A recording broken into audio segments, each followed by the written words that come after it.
Welcome, everyone, to the Joel Martin Mastery Podcast. I'm a networking expert and the author of the upcoming book, No Strangers, How to Build Community, One Relationship at a Time. My why is the pursuit of mastery, and the goal of this podcast is to lock arms on a lifelong mission of daily personal growth to become the best version of ourselves. So let's dive in to today's episode.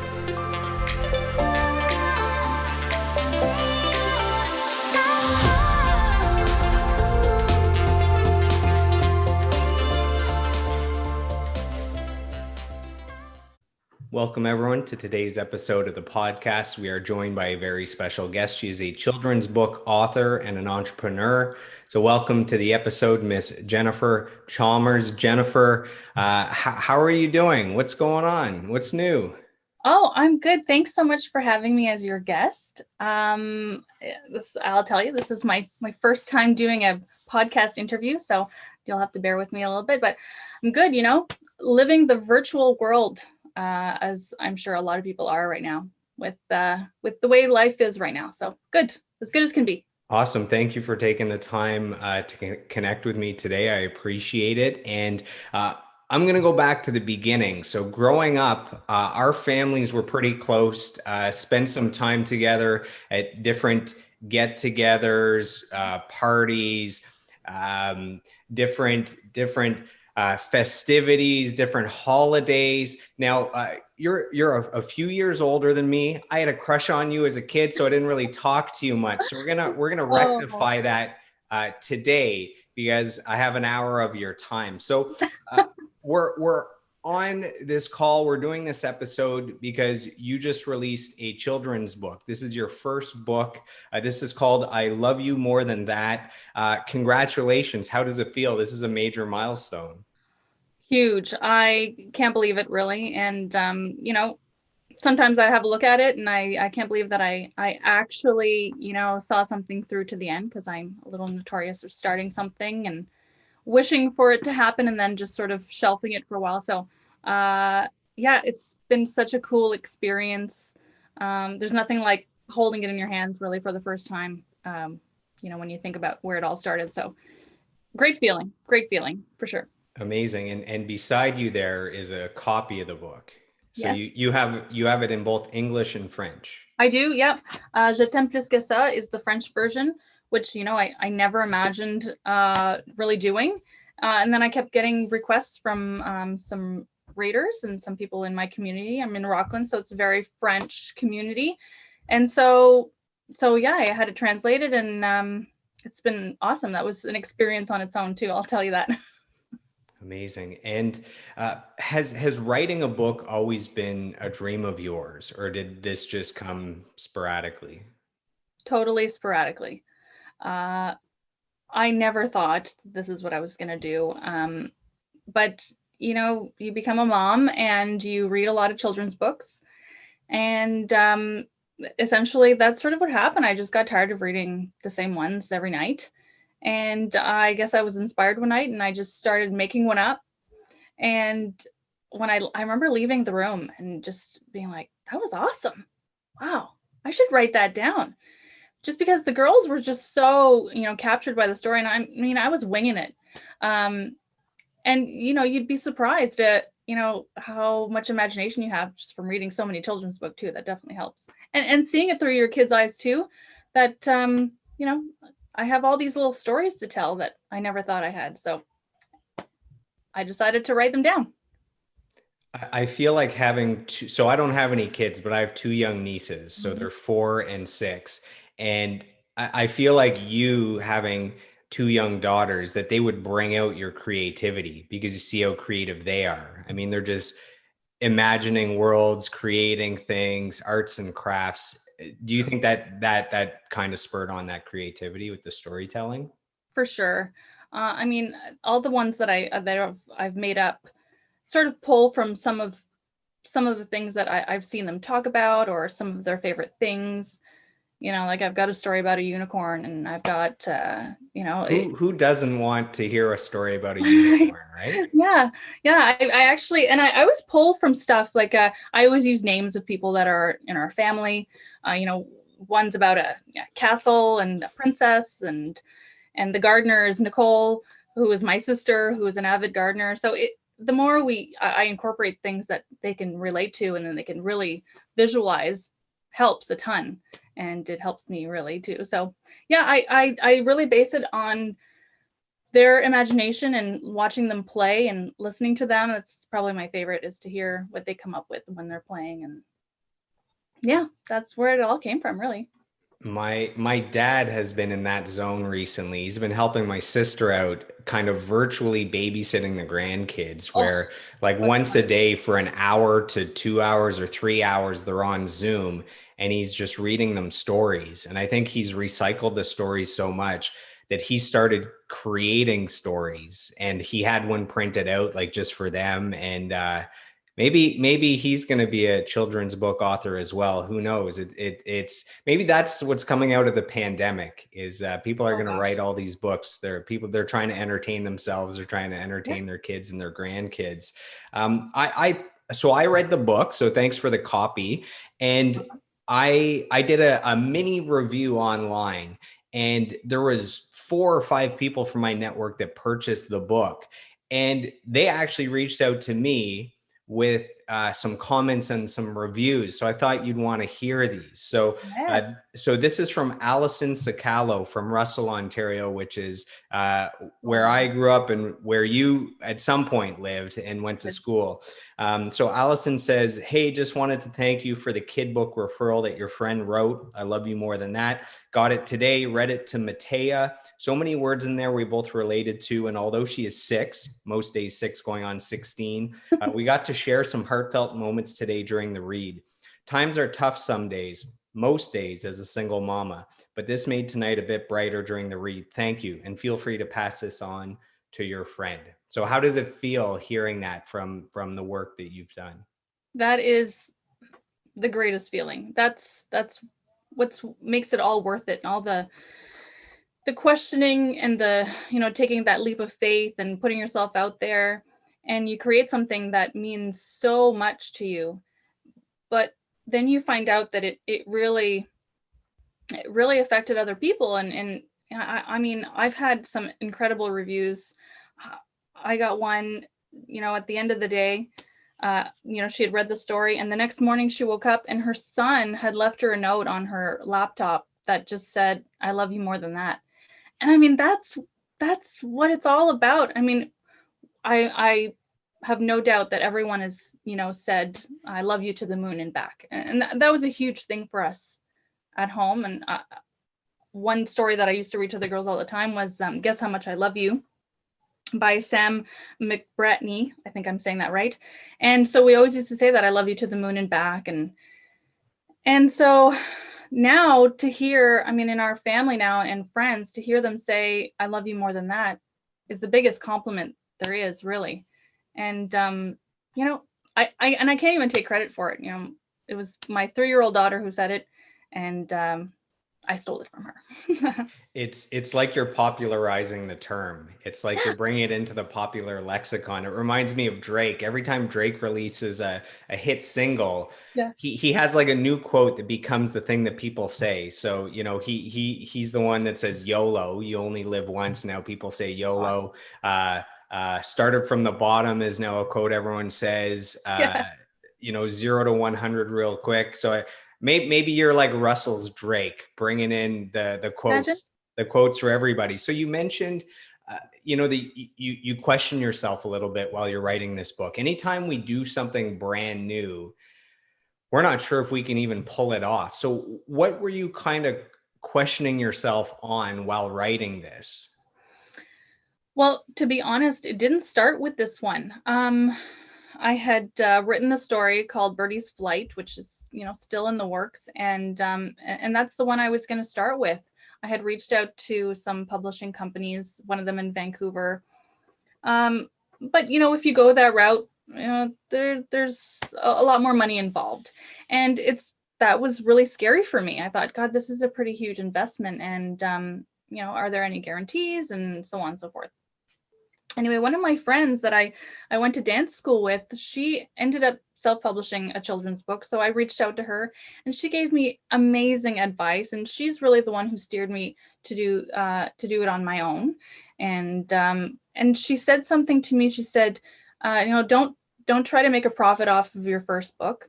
Consider an investment, sort of like paying tuition as your learning experience in self-publishing.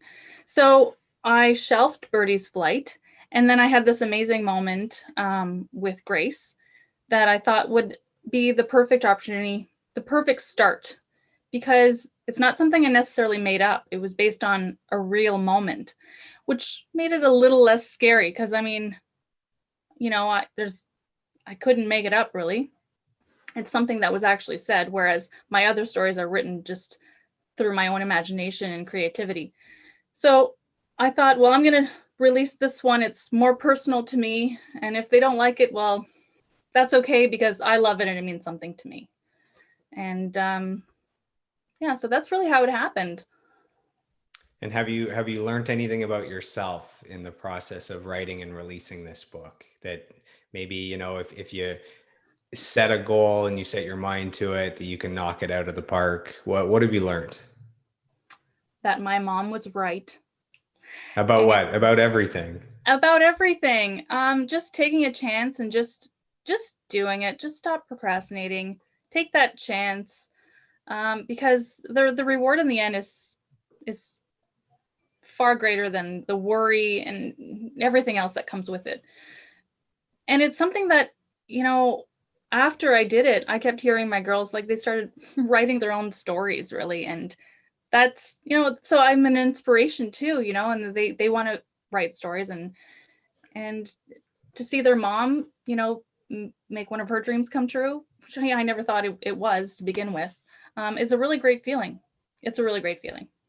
I did learn that, although I already knew, I'm very particular, and I'm my attention to detail is very high. And so when it came to the illustrations, I think that was probably my biggest struggle because I really had exactly what I wanted in mind. And then to find someone to really bring it to life for me was probably the biggest challenge, I think, out of the whole experience. Yeah.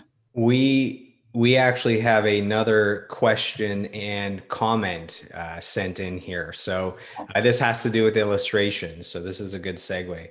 Awesome. So my dad in Constance Bay picked up a French copy to read to my nieces.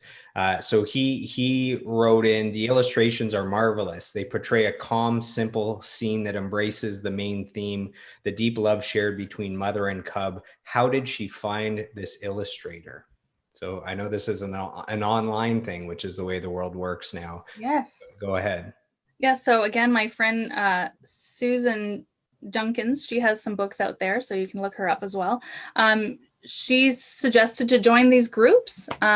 Just join Facebook groups, children's illustrators groups, and it's from people all around the world, and it's their opportunity to showcase their work, whether it's illustrations or if they're editors or writers, and that's how I found Sabbatha Yaya, and he was new, just really starting out, and I really didn't know anything about illustrators or the contracts or anything like that. So we were both newbies, which I think was pretty cool.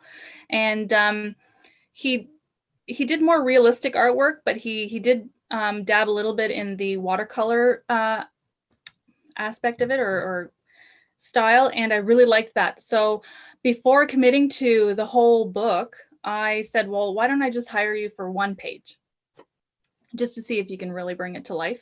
And I remember seeing the cover essentially, and I thought, oh my gosh, that's them, just to really see Gracie Bear and Mama Bear. It was an awesome feeling. And so that's how I found him. He's in Indonesia. Indonesia. And is this, I mean, people use websites like Fiverr where they can find people that have all these skills, and it's fairly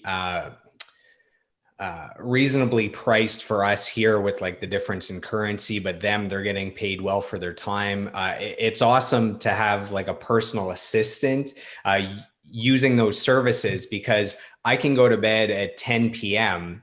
and for my assistant, it's like it's the start of their day. So by the time I wake up, they've finished the task. It's like I can work 24/7. So where specifically did you find this person? So I found them in this Facebook group called the Children's and Authors Club, book club. Gosh. Snappy title. Yeah, it's very basic, and I just saw his work, and he private messaged me and said, I'd love to have the opportunity to show you some of my work, and because he was new, his rates were good, and that's the scariest part is you're chancing everything, and because I didn't really know enough about it, I was really concerned that my like how much money was really going to go into it. And I hate that that's an aspect of it, but it really is. And it is an investment, and it was a well worth one, because it turned out perfectly for me.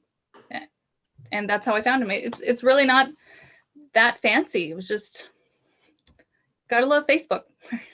Yeah, for sure. And so you mentioned a couple things. You mentioned that for you, your friend had advised you not to worry about whether you're going to make money with your first book or not. That it'll probably be a loss leader, that it'll lead to something else. And then you also mentioned that the person that did the illustrations, that their rates weren't super high because it was new for them. So the way I look at both of your situations is similar to what it's like with my history in the music industry. That record labels want you to go out and build your own fan base. So if you were to get, if you were just very talented, but you don't have a fan base, you're not selling any albums yet, people aren't showing up at your shows, if you got signed to a major label deal, it would be the worst one-sided slave agreement deal, because you have no clout. Who are you? You're nobody. You're talented, but you're not a successful business yet.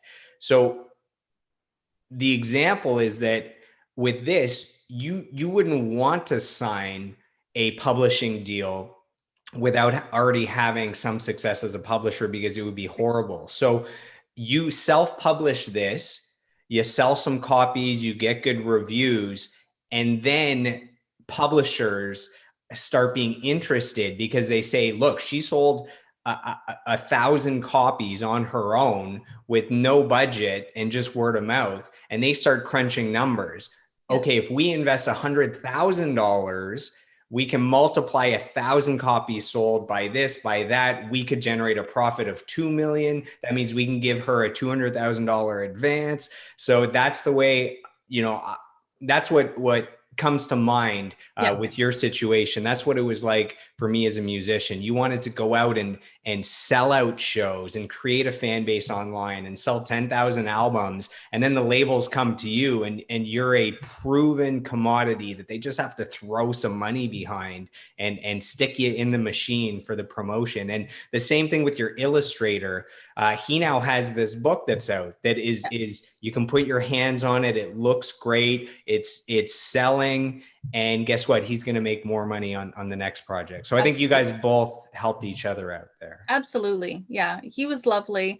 The challenges were, obviously the time difference. So what is the time difference? Gosh, 6 hours. I'm not something like, I don't want to actually say the what I think, because it's way off. Incorrect. Way off. Yeah. But I just remember, I would just be starting my day, and he was like, it's 1 o'clock here. I'll send this to you, in the next hour or so. So yeah, he would be up really late helping me out. And so it was challenging too. And I was like, if there was a deadline, or if I just needed this one, adjustment or something, you're waiting like 1 to 2 days sometimes. And so that definitely was a hiccup, but it worked out. I didn't have a timeline. So it was a nice experience to just coast, and when it was ready, it was ready.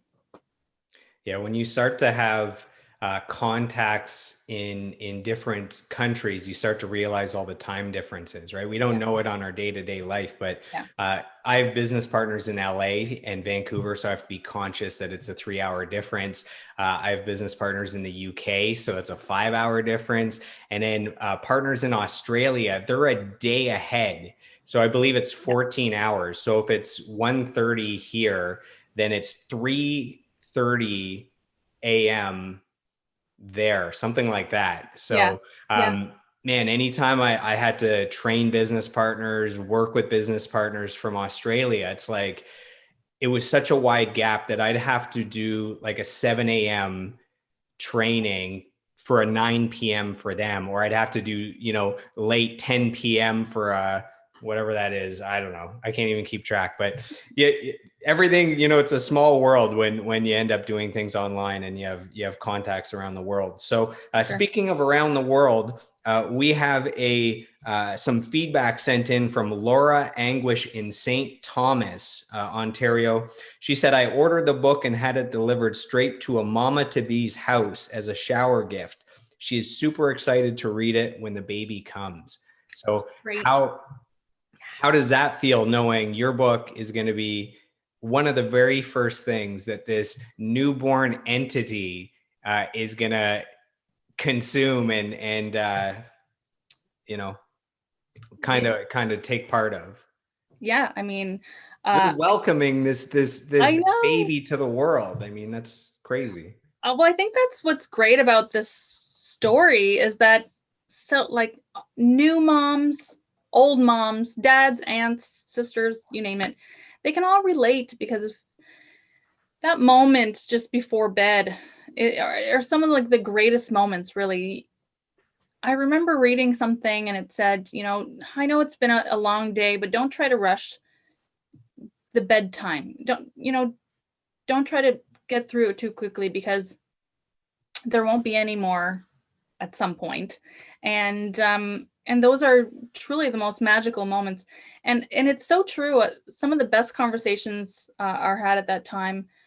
I can speak like for Lily when she was at school. You pick her up from school and how was your day? Oh, it's good, and that's all you get. But by the end of the day, when I'm tucking her in, that's when all the stories would come out and the best conversations. And so now I just truly cherish those that you know 20 minutes to sometimes 45 minutes, because if it weren't for that, this book wouldn't have been written. So how old are your daughters, and at what age do you think that they stop wanting mom to tuck them into bed? I mean, I still want mom tucking me into bed, but I need to grow up at some point. Well, your mom's so sweet.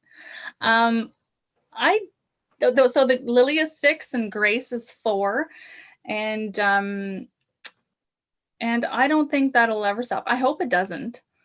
I'd keep them with me forever if it was up to me, but you know, I don't know, just enjoying every moment that I can. Yeah. So we were just talking about my mom. She sent in a review, so brace yourself for this. What a delightful bedtime story to read to a young child. You'll discover how Mama Bear demonstrates to Gracie Bear just how much she loves her through her thoughtful words of affirmation, as well as spending quality time to get to know Gracie better. Your child will feel loved, content, and safe as they hear this story, which is accompanied by some awesome illustrations. I would recommend this book. So that's from my mom. Oh, thanks, Anne. That's great. That's so nice. Yeah, I mean, sometimes I feel bad taking all this credit and stuff because a lot of it was the words of my Grace, and it's really just the innocence of a child. And I remember laying there with her, and she had just woken up from a nap, and she told me that she had had a really good dream. And so I, well, what did you dream about? And I don't remember, classic, I know it was good. I woke up feeling happy, but I couldn't really tell you what it was about. And she laid there and then she said to me, "Oh, I wish you could sleep in my bed so you could see my dreams." And when she said that, I thought, God, isn't that just a genius It's pretty thought? profound, actually. It is. It's like, of course, if you're laying here next to me, you must see what I see. When if we both fall asleep, we'll see the same thing. And it's so innocent and it's so genius. And I remember just laying there and just being in awe of what she had said. And then, we talk about dreams all the time, and favorite things and favorite colors, and parents have these conversations all the time with them. And then we always compete on who loves each other more, either to the moon and back. They always say, I love you to Paris and back, or wherever. And so, she said, I love you, mommy. And I said, I love you more. And she thought, and she just wanted to win. And she just said, well, I love you more than that, in her little Boston accent. And I thought, God, like, no matter what it is, she loves me more than that. And whatever that is, like, there's no end to it. It goes on forever. So essentially that is the line, because you can't beat that. Now, you mentioned sometimes it's hard to take, all the compliments and the positive feedback. Part of that is because you feel like some credit is due to your daughter. But a lot of times we just don't feel worthy of that praise, right? We feel sometimes we have this imposter syndrome, like, it's my first book, like, do I deserve, all of this? And I think it's important to remember that if you don't accept someone's compliments or positive feedback, you're robbing them of the opportunity to say it in the first place. They're trying to say something nice. They're trying to do something nice. And if no one's accepting compliments, then no one can give compliments. And if people aren't accepting, people are going to stop giving. And then we live in a world where nobody's even communicating or saying nice things. So that's something that I've learned over the years is, to be proud of your accomplishments. If you've done something good and someone acknowledges you, to just accept that compliment, and to also not give a compliment back instantly, because it takes away from their compliment. So if you say, Joelle, I love your Fruit Loops shirt, and I go, oh, I love your shirt too, right away that I wouldn't have said that compliment had you not said it to me first. So it's somehow us getting good at saying, hey, thank you. Yeah, it's a great shirt. And then, later on at some point you could say a compliment, but not to tag one to the next. So anyways, that just popped into my mind. Do you have a favorite memory so far as an author? So I know the book came out recently, like just a few months ago, no? Yeah, so it was released in February of this year. And is that enough time to pinpoint a favorite memory so far as an author? It's really the reader's reviews. Like, when I got that, when that woman sent me the Post-it note of I love you more than that on it, I mean, that's something that, I wrote, and it's now in someone else's home, and it's a saying. It's now like a token that she'll probably end up keeping. And it stems from something that I created and I put out there in the world. And another really awesome moment, actually, and it just happened last week, was I was asked to read the book to my daughter's class virtually. And so Gracie's class. And when I got on, I kept seeing my book in all these little screens. And so, like, her whole class had a copy, and it was so cool. Is Gracie really out there hustling books? Apparently. How did that happen? Yeah. Yeah, no, the support from the Rockland community specifically was incredible. It was a very humbling experience, and yeah, taking compliments is it's a great feeling and a very humbling one. And I remember just being so shocked, and I felt like it came to a point where saying thank you just wasn't enough. But I was thanking everyone for their incredible support and positive feedback. Like, honestly, I've been very lucky. It's been a very positive experience, for sure. What's kind of cool about the kid writing out that Post-it note is not only did your story get read to him, but it's like a day later, he remembered Yeah. like the main hook of the book and was able to, write that back out. So that's embedded somewhere in that kid, maybe forever. So It's funny you say that because I remember when I was writing the very first one I had made up, and I was reading all about writing children's books and just kind of putting feelers out there. And the thing that they said is if the child remembers something, a specific detail from the story, um, you've captured them. Or so I remember the first one that I made up about Jonah and Marigold, and the next day I remember my girls could pretty much retell me the whole story, and they're like, tell me that part about the pond or whatever. And so I thought, gosh, I guess it was really good because they really remembered like details of something that I made up on a whim. And so that's really what inspired me to start writing them down, because they were so captured by this story that I just made up. It was really cool. It's a good feeling. do you have other stories Yeah. ready that you would like to release as follow-up books? So I think you had mentioned that you already had two stories, and then this is maybe the third, and it's the first one that you published. Is your mind already going on book number two, book number three? For sure. I mean, the very first one. So Marigold and Jonah. The title needs work, but it's a cool story. We really love the book, The Paper Bag Princess, because I don't know if you've read this, Joelle, but it's really good, and it's quite Surprisingly, famous, I have not. Some of our listeners will be surprised, but no, I haven't read it. or they might not. But it ends in the best way. I mean, this princess saves the prince from this dragon, and he blows fire, so she her dress is burnt off, so she wears a paper bag, and she ends up saving the prince. And at the end, all he has to say was, "Look at you, you're a mess. You're wearing a paper bag dress." This is like a Uh, woman's empowerment book for yes. And children. then she just is like, "Oh yeah, well, you're a bum."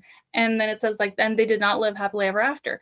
And I thought, I love this. This is perfect. It doesn't always have to end perfectly, and good for her.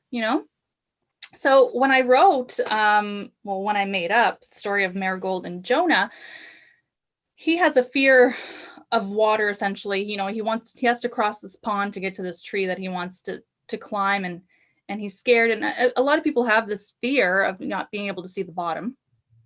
So he's there, he's sort of in a predicament, and Marigold comes around, and she's not scared, and she says, "Well, I can help you if you just jump on my back. I'll carry you over to the other side." And the girls just got such a kick out of this, and I remember them saying like, "The girl carried the boy over," and I was like, "Yeah, why not?" Like, You're I seeing just kind of the programming of stereotypes at a young age, which is pretty crazy. yeah, and so I'm not all about like women empowerment, and not that I'm not either, but I just thought it was a good twist, and that it sometimes, yes, boys have fears too, and sometimes the girl can really help you out, and in the end, she has a fear of climbing trees, and so he helps her conquer that fear, so it's a win-win. um so yeah, I think that's probably the next one I'm going with, which I'm thinking has potential to be sort of like a it's not a series, but like a return, or like they just keep going on adventures together. And then there's my baby, which is Birdie's Flight, which that will come out, I think, when I'm good and ready, because it's probably my favorite one. So why do you think that's the one that's going to take time? Like it just has a special place in your heart and you want it to be just perfect, or Just it's a perfect. longer book, so there's more content. What is it? What's the It deal? is Give us the longer. goods here. Yeah, it is longer. It needs, and that's the one I was going to start with. That's the one I sent to the publishing company, and they're like, "Yeah, let's do this." And then it wasn't until like months later I reread it, and I thought, "Oh God, that needs so much work." But I love it, and it's fun, it's quirky, and it has potential to even have merchandise, essentially, because I talk about this super flashy yellow pink sparkled helmet with wings, and I started doing a vision board, and I have this drawing of this helmet, and it's still on my vision board, and because I know it'll come to life one day. And that's what literally got me to do this book and to pursue this path, was just that drawing on my vision board of a helmet. Does this helmet have practical use? Like, can I wear it while skateboarding or rollerblading, or no? Well, it's specifically designed for a scooter, but yeah, I think you could use it on your skateboard too if you like. It Okay. has wings. It has wings. I drink a lot of Red Bull, which is supposed to give you Perfect. wings as well. So maybe I'll drink a Red Bull with my sparkly helmet while rollerblading. Awesome. So I think maybe you found your niche with books that have a twist where it's kind of the empowered girl, empowered women. There's because of some of the guests that I've had in the past. I know we have a lot of single moms as an audience. And man, I can just picture, like, you're telling me this story, and I can just picture these specific people that I know would buy this book. Because, and you know what, thinking of my sister, she's not big into like the girly girl, the dolls, all that stuff. And to the point where they didn't want to know the sex of their kids until they were born, not because they didn't want to know if it was a boy or a girl, but because if no one else knew, then the gifts that they would buy them would be neutral, and they Yeah. wouldn't get a bunch of dresses and pink and this and that. Like, that's how much of not a girly girl she is. So I picture her, and she would love to read stories about the woman that saves the boy and Yeah. those things. So I think there might be something there. There's this inspirational speaker. He's a best-selling author. His name's Jocko Willink. So he writes. He was in the army. He's like one of the toughest dudes in the world, and he writes books on leadership. And he's this big, scary dude, very inspiring. And it's kind of the same thing where he found that there were no books that really taught kind of more serious and empowerment stuff to kids. So instead of being so wishy-washy and dream like, he wanted to kind of instill like real values and tough decisions. So he couldn't find those books to read to his kids. So he started writing them. So this super macho, tough army guy that has best-selling books for adults, he's writing kids' books. But it's to instill the values that he wants to instill in his children. So I feel like there's something there for you to For sure. I mean, we're every day there's a new lesson to be taught, and some of the best ways to get sort of a message across is through books, even like obviously for grown-ups as well. But I've noticed with the girls, I find when I am choosing a new book for them, there has to be some sort of message in there. It doesn't have to be very obvious, but you don't know, so you don't always feel like you're teaching them another lesson. If they can learn it through bears in a book, then it's a bonus. It's a win-win. Kids love animals. Where does that come from? What is that? I don't know. They just love fuzzy things that they can hug. Even though the real, like, a bear would just like maul them. But right. anyways, Leave that part out. Yeah. So you decided to self-publish this book, your first book, for a bunch of different reasons. So you started your own publishing company. It's called Beyond the Compass Books. Where did that name come from? Beyond the Compass. So sounds like an adventure or something. It does. I've been a huge nautical fan since I'm a kid. My dad loves sailboats, therefore we love sailboats and anything that has to do with sailboats. And I think I just took it to the next level. It's just something that I've always loved. It's my favorite sort of decor, and I love the look of a compass and stuff like that. So I sort of took a dab in rustic home decor a couple of years ago, and it was very much nautical themed. Actually, you can kind of see there's right as behind you were me. talking, I just noticed that. I was going to say something, but then I didn't want to interrupt you, so I didn't. No, that's all right.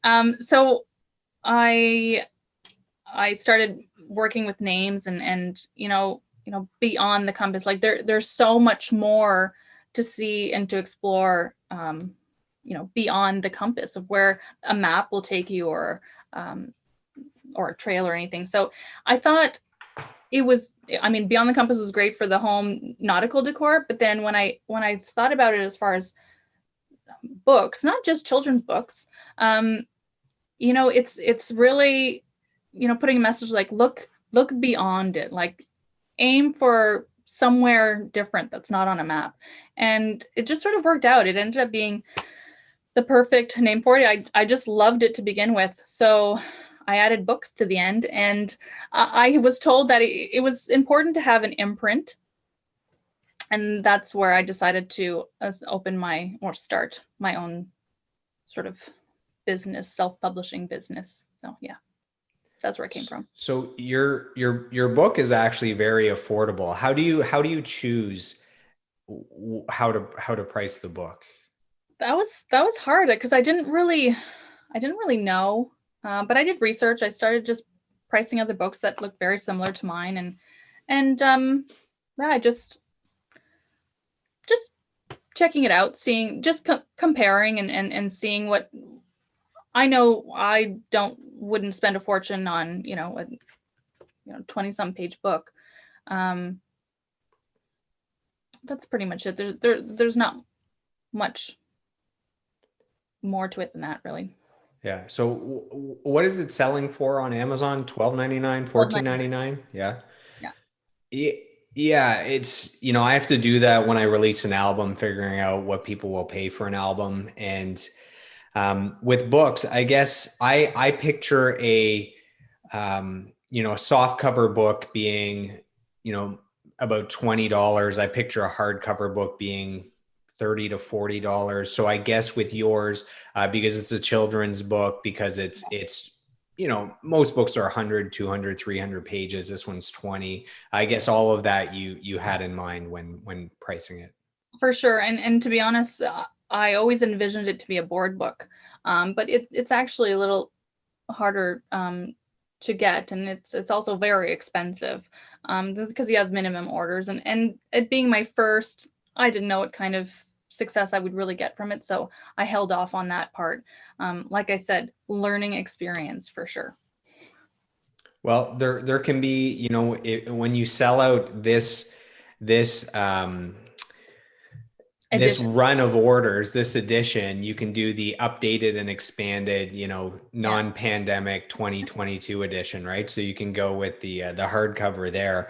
So you've partnered with Amazon for this to be available. What does Amazon provide as a partner for books? How does that process work with Amazon? I mean, we ordered it; it came very quickly. It works. What is that like?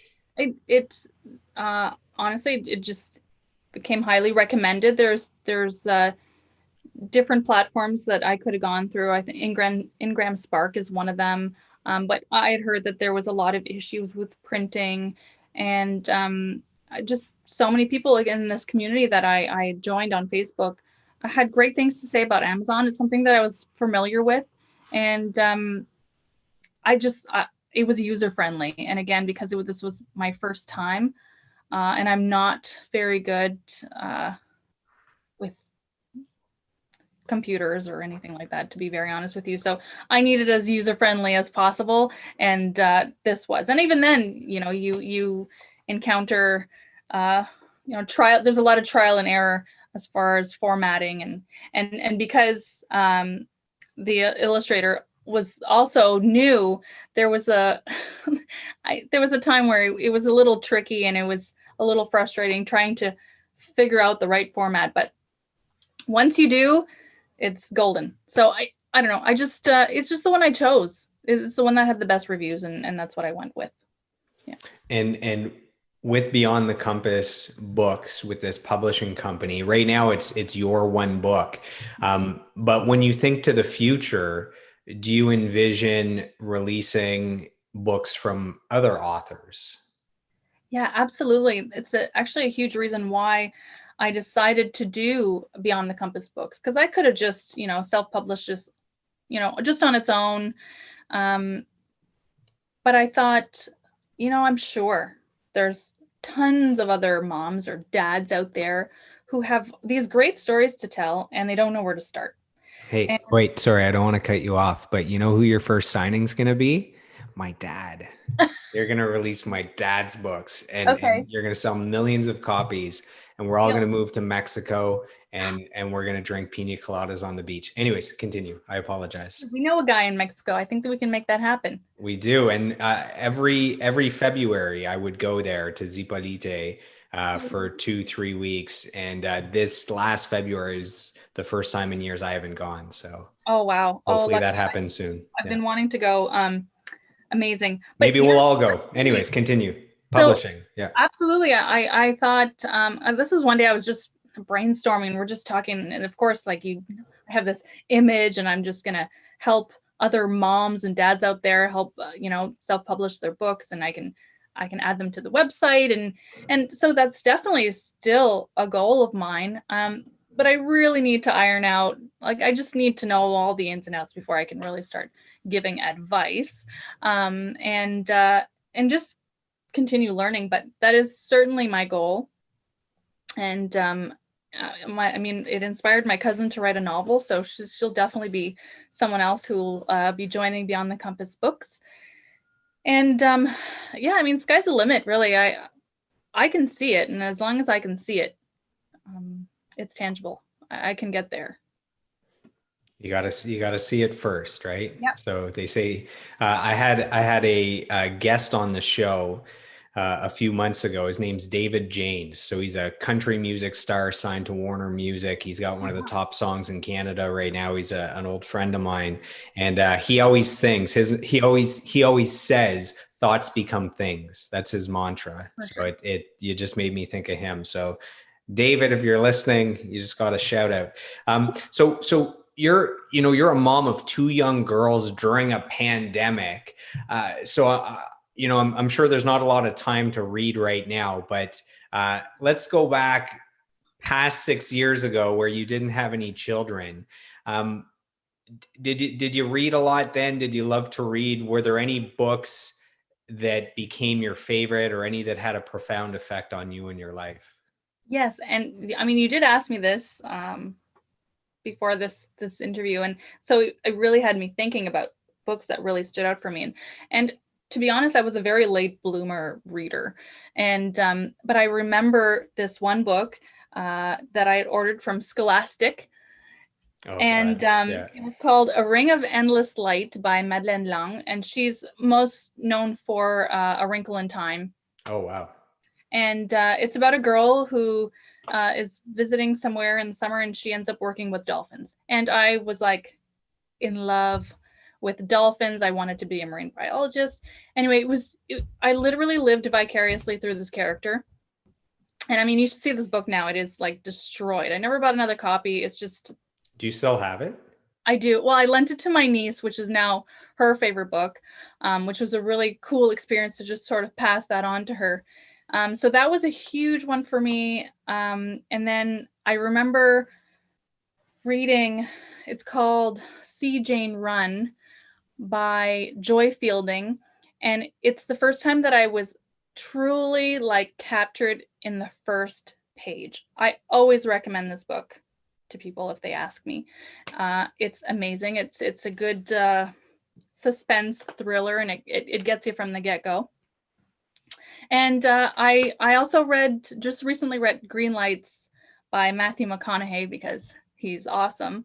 And just when I thought I couldn't like him anymore, this book just made me fall in love with him 10 times more. He's so honest, he's humble, and just when you think he starts to get too cocky, he brings He makes himself fun of right himself. back down. Yeah, it's so good. And I'm a huge movie buff, so I loved seeing and hearing about the stories behind everything, which was really cool. So that's been the last book that I've read. So last year I read 75 books, one of them being that book from Matthew McConaughey, Green Lights. And someone asked me, hey, out of the 75 books, so I always post, like I list them and people comment and, oh, I read this one or you should read that one. And people were asking me, hey, what were the best books of those 75? So I broke it down to 13 books, saying these are my 13 favorite books that I read last year. And Green Lights was in there. So I enjoyed it a lot. I did the audiobook as well. So it was him sharing his story. And yeah, it's, man, that turn of events where he went from being this romantic comedy heartthrob to being like a legit serious actor. Man, that run that he went on where, you know, he wins the Oscar for best actor in Dallas Buyers Club. So the first season of True Detective, which is just 8 episodes, he was up for best actor. That's probably my favorite performance by an actor ever in a TV series. Then he does Interstellar, which is a big blockbuster. Like, this guy could do no Wolf of Wall Street, Magic Mike. Like, the run that he went on is pretty incredible. And that book was amazing. And it's already a New York Times bestseller. It's sold millions of copies. And, you know, sometimes you think it's just a celebrity that's trying to cash in on their name. And you know, the resulting book isn't great, but in his case, it's awesome. You can forget that it's a celebrity, and the book itself stands up on its own as being really, really awesome. Yeah. And I don't know about you, but when I read it, I can hear his voice. I read in his voice. And see, I actually had his voice with the audiobook. So we had the same experience, but you imagined him whispering sweet nothings in your ear. And I actually had him doing that. So yeah. That's funny. I think I like my version better. Probably. Now, the first book that you mentioned that you loved as a kid, the author that did A Wrinkle in Time, do you think you'll be able to read that to your daughters at some point, or is that like a teenager book or a kid's book or an adult book? Oh, I think I was like 13. Okay, so they got to double their lives before. Yeah, a little, yeah. So because I finally I had lent it to my niece, and yeah, I think she was 12 or 13 when she read it, and it's great. I mean, it's, you know, and there's 2 boys. There's the bad boy and there's the good boy in it, and dolphins and summer. I mean, what more do you want? And a life lesson. I think, you know, I remember it was the first time I really read something sad happen, and how, you know, how reading that, you know, you can get just as emotional from, like, you know, watching a movie. They say that reading books is amazing, not just for, you know, the entertainment, but it allows you to see the world from other people's perspectives. For sure. So if you grow up in a small town, you live your whole life in a small town, that's your perspective. You don't know what it's like for people in other places, other religions, those that have less money, more money. And they say that by reading a book, you actually end up kind of inside the mind of the author, which allows you to live different lives. So that was something that opened my mind when I heard that. I like that. Yeah, it's true. It's true. You can totally escape too. That's the greatest thing. So I mentioned that we have quite a few moms that listen, quite a few single moms that listen to the podcast. Let's dive into being a mom of 2 young girls for a little bit, because I know there's a lot of value there in your story. What would you say are the biggest challenges to having 2 young girls? Just being a mom to 2 young girls, the everyday challenges. What is that like? Having enough snacks. No. I was going to say, if that's your biggest challenge, you're doing pretty well as a mom, I think. Look, I have trouble having enough snacks, and I provide for myself. So yeah. Well, having them home, you know, all day, every day, that's definitely been the biggest challenge.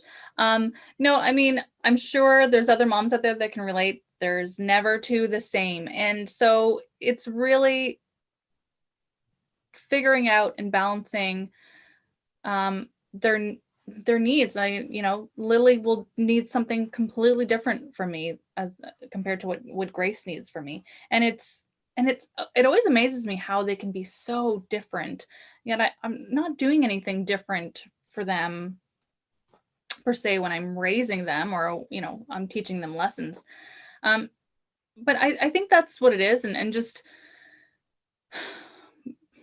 you know, you have your regular, frustrations and manners and just doing the right thing and keeping them safe. That's something I always worry about all the time. And I'm not a helicopter mom by any means, but you always just want to protect them from everything. And it's really hard to just let go sometimes. And I always have to remind myself, what was I doing at that age? And I mean, my parents weren't watching my every move, and I turned out okay, So you gotta just not stress out so much, and that's something that I definitely have trouble with, and just making sure they get along too. That's tough. Girls they're catty. They'll get you. They'll get you. Oh yeah.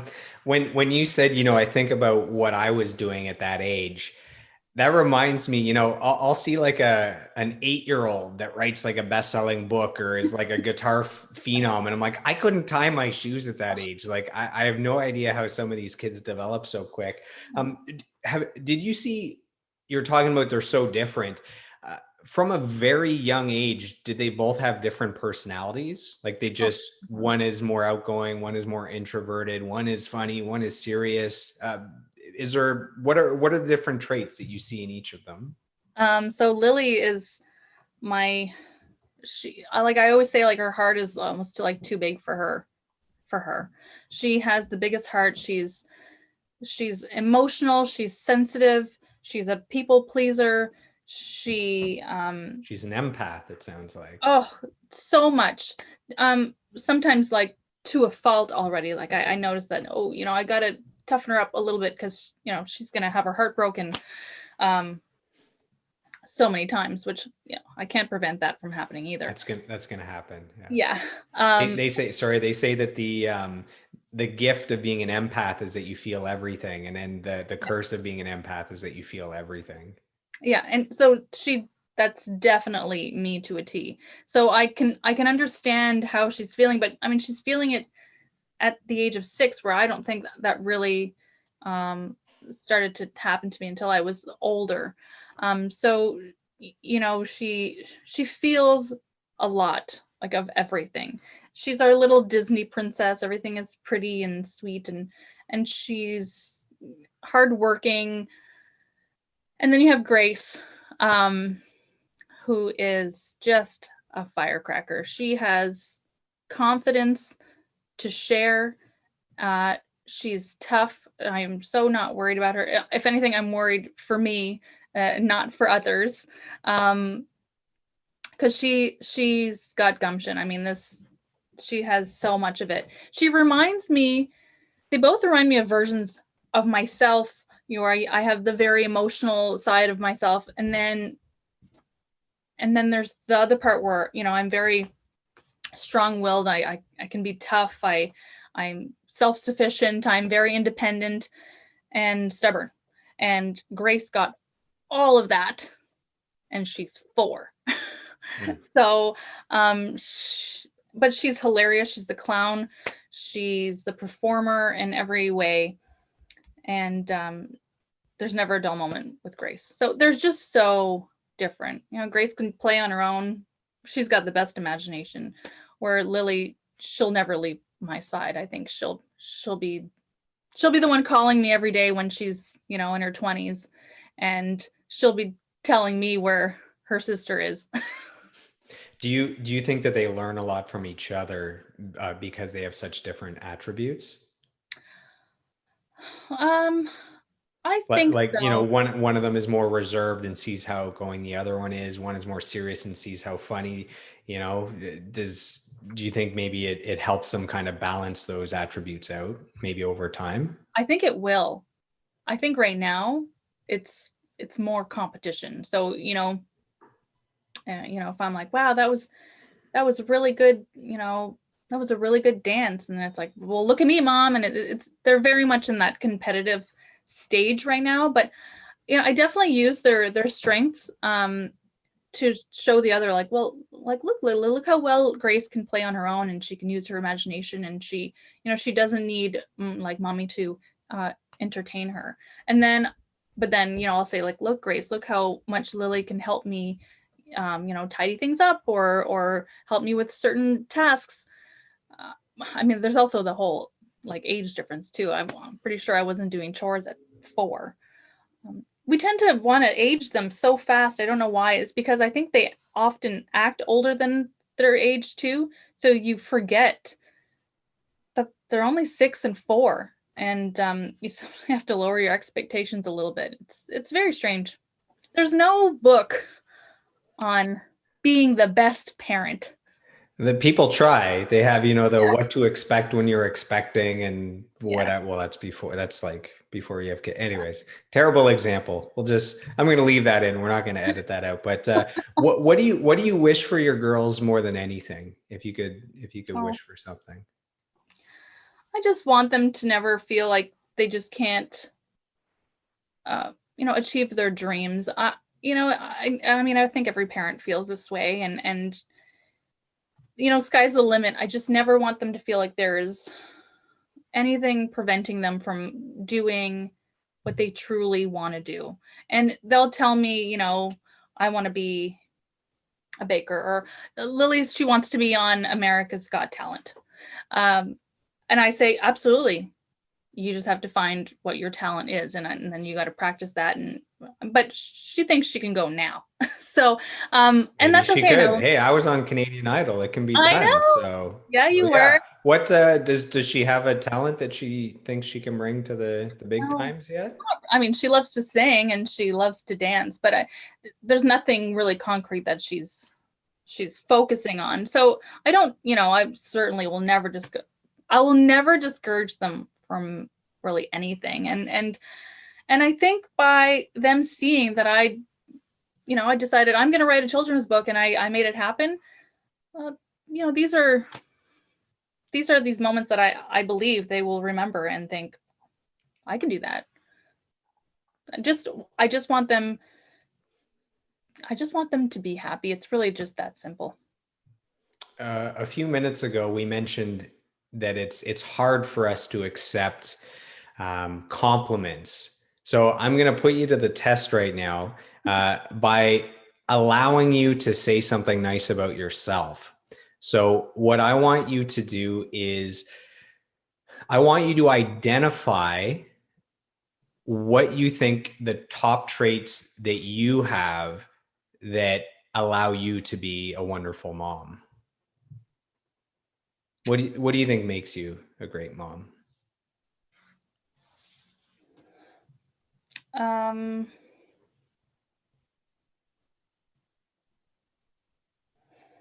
I love unconditionally. I um, I had great role models. I don't know if that's giving myself a compliment either, but you know what?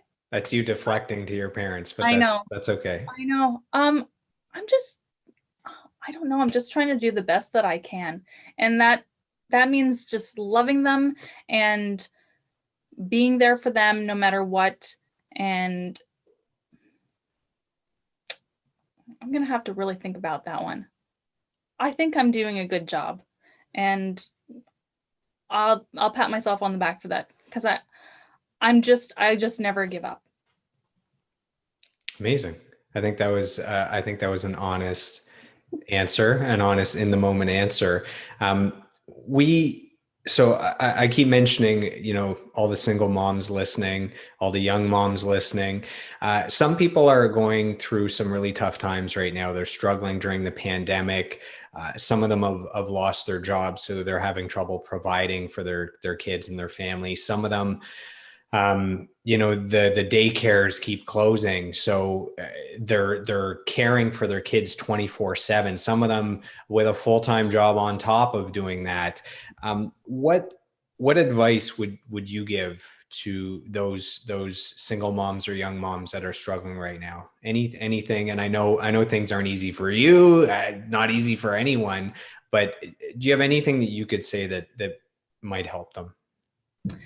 Yeah, I think I would just say, when you look at your whole life, um, like, this too will pass, and when you're in the moment, it's so hard, and it's so hard to think that, there's better days ahead or it's going to get easier, but it really does. And, you know, I've had some doozy days. I still do, I still have days where I'm just, oh, when is this going to be over? And this, it's not fair. And it's so hard and I'm tired and I never get a break. And I mean, you name it, I've said it. And, I there are days that are really hard, but I always think if this wouldn't have happened, there are so many moments I wouldn't have had with Lily and Grace because they would have been at school.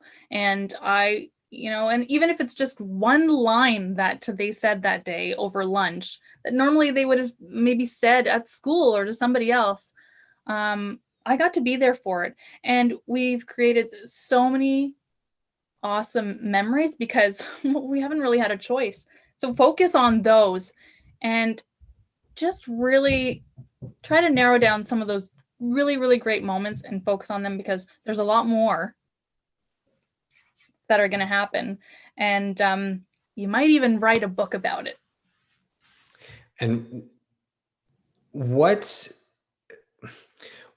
advice? So normally this is the last question I ask my guests, but I'm switching this up a little bit. Ooh.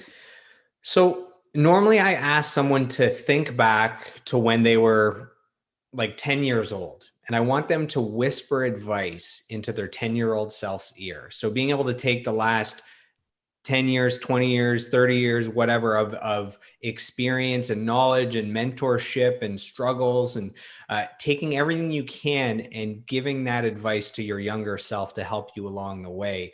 But in your case, you have some young daughters. So what would you whisper to them as advice? So let's say you are about to, like, today is your last day on earth and you are leaving them with this advice, taking from personal experience. What would you whisper in their ears as a leaving message? Before I answer that, reminds me of inside the actor studio, where I used to ask all these questions like, what's your favorite curse word? And if you arrive to the pearly gates, what would you think God would say? I feel like I'm living that right now. And I left the religious context out of it, but yes, it's similar. Yeah. Yeah. Oh, man, I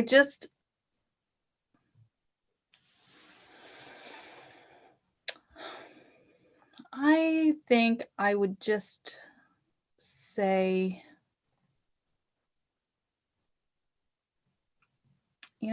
just don't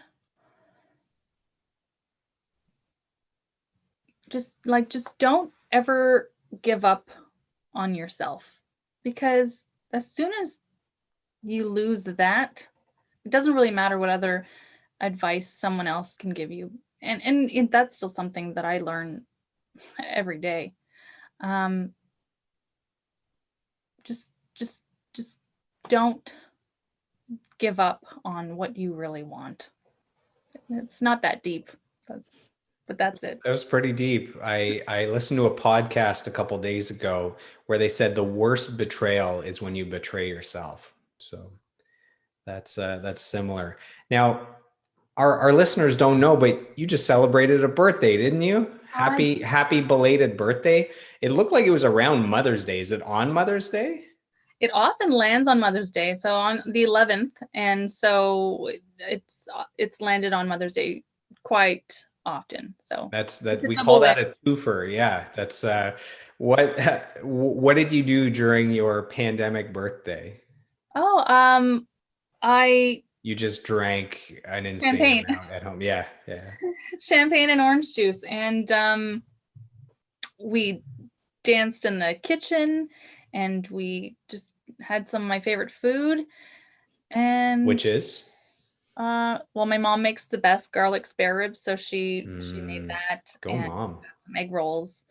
I mean, I really wanted Red Lobster, but that didn't happen. But it's okay. I got a gift card. We can make that happen at some point. Red Lobster. I mean, yeah. No, Stranger things have happened it than was great. ordering Red It was just Lobster. it was cool. It was laid back, and I got drive-by visits from some family and more bottles of wine, and yeah. You're lucky your drive-by visits are in Rockland, because drive-by visits in other neighborhoods are Yeah, not exactly. such joyous occasions. What do you miss most during this pandemic? Like, what does this make you miss that is no longer available? You know what? Uh, I miss family, obviously. We're very close, and we always call this birthday season. So from March 28th to May 11th, there's a birthday like every 2 weeks. And we're cheesy. We like family parties or going to brunch and dance parties in the living room, and I really miss that. And I miss living without fear of this like impending doom, it feels like sometimes. And I miss going to restaurants a lot. That's funny. I do. I'm really tired of cooking 3 meals a Like day. you miss physically being in restaurants, or Yeah. having food from restaurants, or both? Physically being in restaurants, getting dressed up, getting fancied up to go out to something chic, and yeah. Yeah. Like Red Lobster. Well, no, maybe not Red Lobster. More chic. Got it. What so you said, the feeling of fear. What are your biggest fears with this pandemic? That, a loved one gets very sick. Not a lot of people know this, but we got hit with COVID in December, and it was a very scary time because there was just so much you don't know or understand about it. And I live with my mom, who's in her 70s, and she probably won't like that I said that on the podcast, but Just anyway. kidding. She's And between 50 and yes, sorry, seven, I don't know what I was saying okay. there. Yeah. And and so that it was really scary. I mean, it's like your worst fear. And I remember in the beginning, like last March, I was the only one going to do the shopping, and we'd set up a table in our garage, and I would wipe down everything. I'd have a change of clothes. So I wouldn't bring that into the house, and my shoes. And we just did all of this, and took all the precautions, and then we still got hit with it. So that was a huge and scary moment, but we were definitely one of the lucky ones. And but I mean, the news isn't getting any better, really. And then now they have all these different new variants, and it's scary, and I'm just tired of just fearing something bad happening, or someone getting very sick and losing. And I know there's a lot of people out there who have, and it's just awful. I never thought we'd ever live something like this. So Yeah, it doesn't seem real until someone passes away. I mean, I've a pretty awesome network of people that I know. So the more people you know, the more things you see, right? So I have a friend whose wife passed away. It's like pretty serious when people so you say, okay, this is real. Until someone personally, it's like, oh, it's this thing that it's affecting people over there, and um, so yeah, it's pretty crazy. I mean, here, we're in lockdown in Ontario and Quebec, and it's supposed to be until the 20th, something like that. And it sounds like they're about to push it into June. And then they're saying that they're not going to open it in June because they're not going to open it in time for Canada Day, where there's normally 300,000 people in the streets in Ottawa. Like, it's just not going to open. So it's been pretty bad, but it's bleak. it is a, yeah, zombie apocalypse, but we'll get through this. Hey, it's got me doing lots of podcast episodes, so there we go. I have three more questions. Can you handle three more questions? We can rapid fire through them if you want. Yeah, let's do it. All right. So You know, days are, some days are good, some days are bad. There's ups and downs. What do you do when you find yourself in a rut? What do you do to get out of that rut as quickly as possible? With two young girls, you can't afford to be in a bad space for 2 months. You got to snap out of that. What do you do to get through those days? I always like to have a sort of a project going on.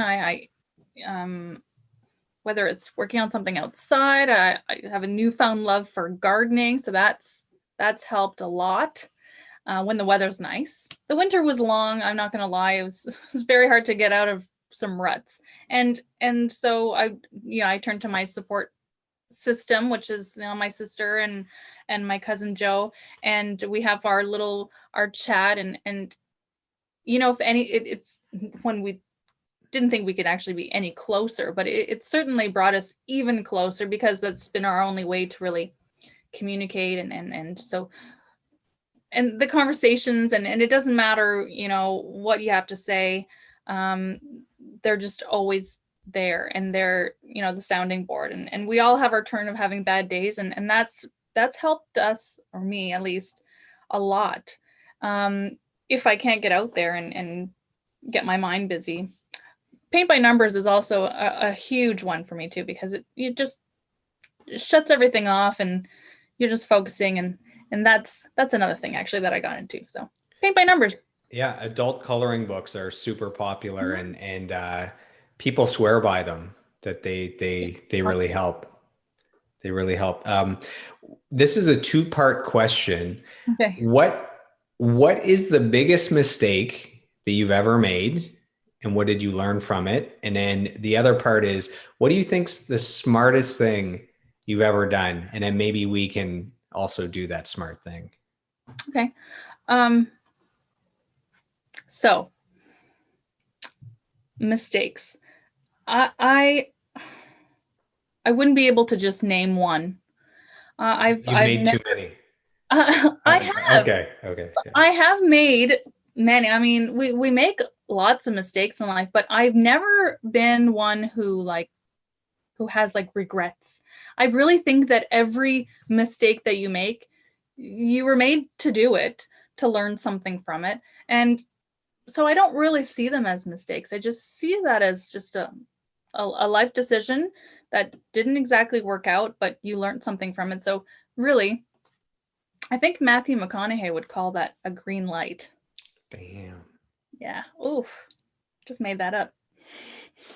That's awesome. Yeah. I think, if you make a mistake once, as long as you learn from it, then there was a purpose. You've grown from it. You've learned from it. I think maybe if you keep making the same mistake over and over again, then maybe we can consider it a mistake. If not, it would be just a learning experience. And then what do you think is the smartest thing you've ever done?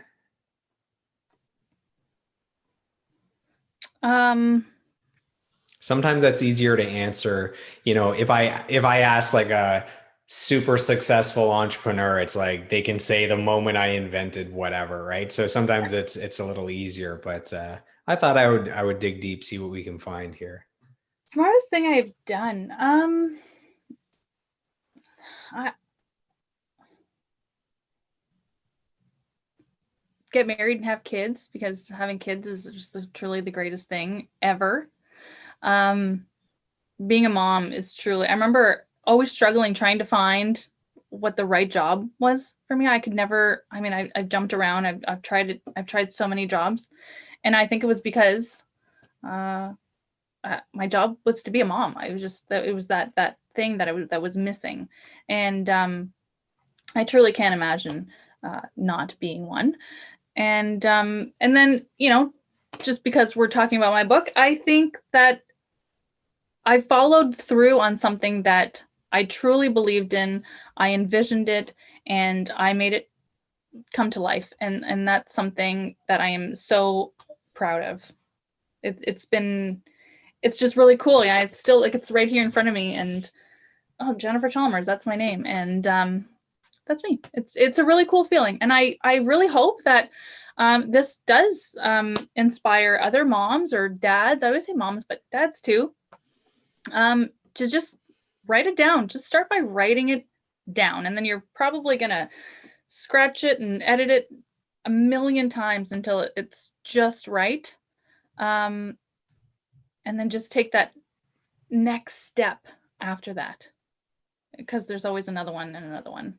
And then next thing you know, you have your book right in front of you. Every time you set a goal and you follow it through to completion, you achieve that goal, you start to believe in yourself a little more. You start to trust yourself a little more, and you start to claim back your spirit. So I think it's super important that you just did that with your book. And does that empower you now to think, hey, what else could I do if I set my mind to it? Oh, for sure. And I don't know what that is yet, but I definitely can't wait to just I'm just enjoying writing this wave, and I have all these ideas for other stories, and it's just a matter of like, okay, so when do I focus on the next one? And that's soon for me, because you get a high from it, and it'll keep you up at night. All these ideas, and you just want to see them come to life, because once you've seen one come to life, you're addicted to it. So yeah, you'll just keep going for sure. Final question. What is your vision for the rest of 2021? And is there anything specific that you would like to make happen? Just really take one of my the ones that I truly wrote. Well, I mean, I did really write this one, but one that I really created on my own, and start bringing it to life. I think it's been shelved long enough, and it's time to start a new adventure with new characters, and see where that takes me, and to share another, you know, I don't know, I'm not saying it right, but to share something again with others that I hope they will enjoy, and getting reviews like I did for this one is the greatest thing. And I just want to keep doing that for other families and other kids out there. And I also hope that it inspires other people to do it too, because it's fun.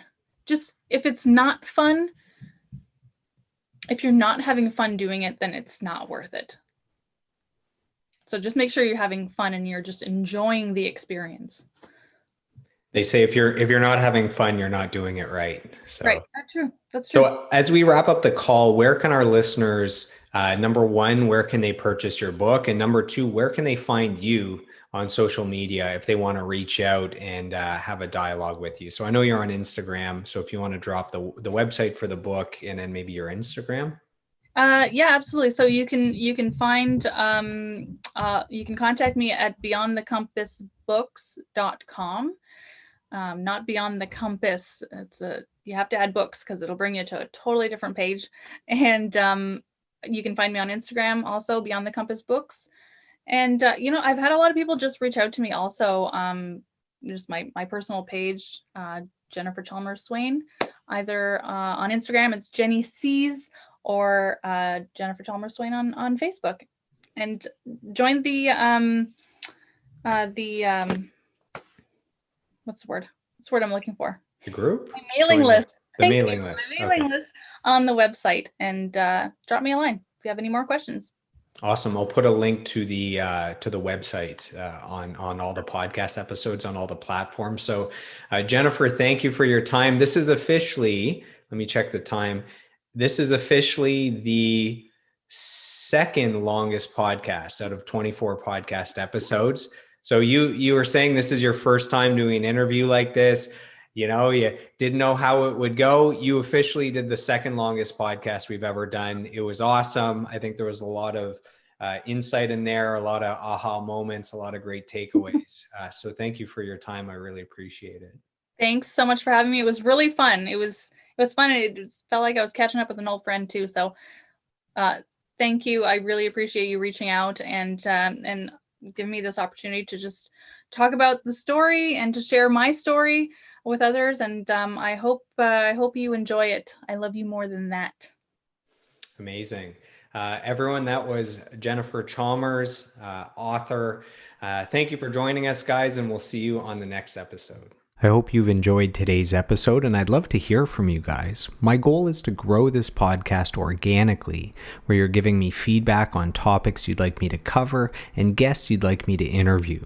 You can reach out to me on Facebook, Instagram, and YouTube at Joel Martin Mastery. Joel is Joel, and on Twitter at Joel Mastery. So I am done. I am complete. I approve this message, and I'll see you on the next episode.